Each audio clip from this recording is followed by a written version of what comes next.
Hello everybody, my name is James, hope you're doing well and welcome back to another video, and today we're going to be talking about updates on Lewis Hamilton and an extreme Mercedes sandbagging claim in Bahrain testing. If you enjoyed the video, make sure to leave a like and subscribe for more Formula 1 content. Also make sure to follow me on Instagram and X at James's Pit Lane. I'll leave links in the description, but let's jump straight into the video. So let's start with Mercedes, and well, they ended the opening Bahrain test as the fastest car. As we know, they had a really strong Barcelona shakedown a few weeks ago, but going into the opening test in Bahrain, things didn't look particularly good for Mercedes. They weren't as convincing. I mean, day one was okay, but day two was not good at all, with them losing the whole morning of running pretty much due to an engine issue. But things were better on the third and final day of the opening test in Bahrain, with Kimi Antonelli completing 48 laps and George Russell doing 78 laps, and they ended the third day of the opening test 1 and 2,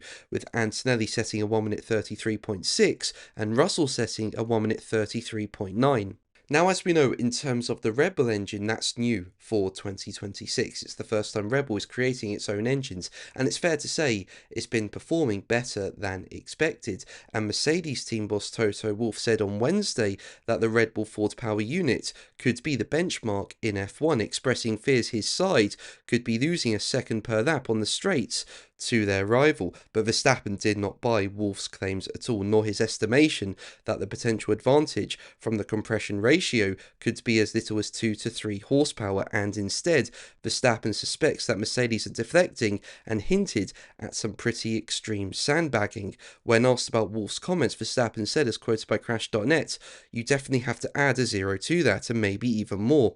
But you know, I fully understand what they're trying to do these days. I can tell you one thing, just wait until Melbourne and see how much power they suddenly find. I already know that right now. They're obviously trying to shift the focus to us because we did so many laps on Wednesday, but you have to look at it from both sides. Just wait until Melbourne and see how fast they suddenly go on all the straights." Let's look back at the last 10 years of winter testing. I don't think you can say who was world champion on day one, especially with a new rule set like this. For me personally, it's more like diversion tactics, but that's okay.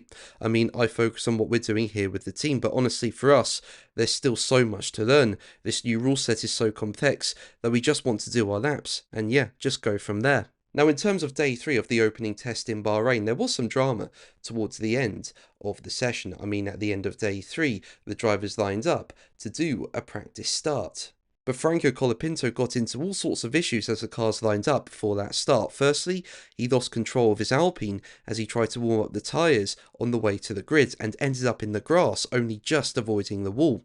And then on the run down to the first corner, something went wrong with his engine and the Alpine ended the day stranded on the track. So yeah, that was a bit unusual. And then on top of that, you had Lewis Hamilton just before that practice start causing a red flag. Now, the Ferrari has looked absolutely excellent throughout testing. I mean, it looks strong in the Barcelona shakedown and it's looked strong in Bahrain as well. They've just been quietly getting on with it, putting in loads of laps. The reliability looks so good with that Ferrari. I mean, it's even been reported that Ferrari have used the same engine since the Barcelona shakedown and that they're the only engine manufacturer to accomplish this. And then you look at Hamilton's day 3 of running and he did comfortably over 130 laps. So yeah, Ferrari looking really, really good.